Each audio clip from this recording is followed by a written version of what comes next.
গ্রামবাসীর পক্ষ হতে সবাইকে আমি অভিনন্দন করছি। আমি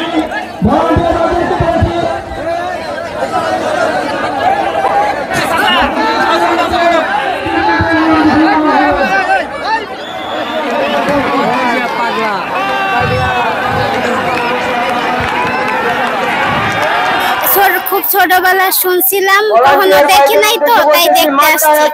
ছোটবেলা দেখছি, একদম ছোটবেলা, মানে আর দেখি নাই। আজকে মানে 25 বছর পর আবার দেখতে আসলাম ঘোড়ার দৌড়। আমি প্রথমবার ঘোড়া দৌড় দেখতেছি, তাতে আমার খুব ভালো লাগছে। আমাদের এই এলাকার যুব সমাজ যে আয়োজন করেছে তাদের আমি ধন্যবাদ জানাই। হাজার হাজার মানুষ আবার এখানে সমবেত হয়েছে এই প্রতিযোগিতা দেখার জন্য।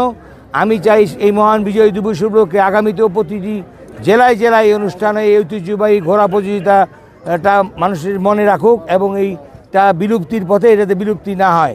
ওই ঘোড়া দৌড় প্রতিযোগিতা হারানো যে ঐতিহ্য আমরা লালন করেছি, মাদক বিরোধী এবং বিভিন্ন চুরি ডাকাতি ওইসব থেকে দূরে সরানোর জন্য মানুষকে সাংস্কৃতিক একটা ভিন্ন রকম একটা সাংস্কৃতিক আনন্দ উপভোগ করার জন্য ওইটা আমরা আয়োজন করেছি।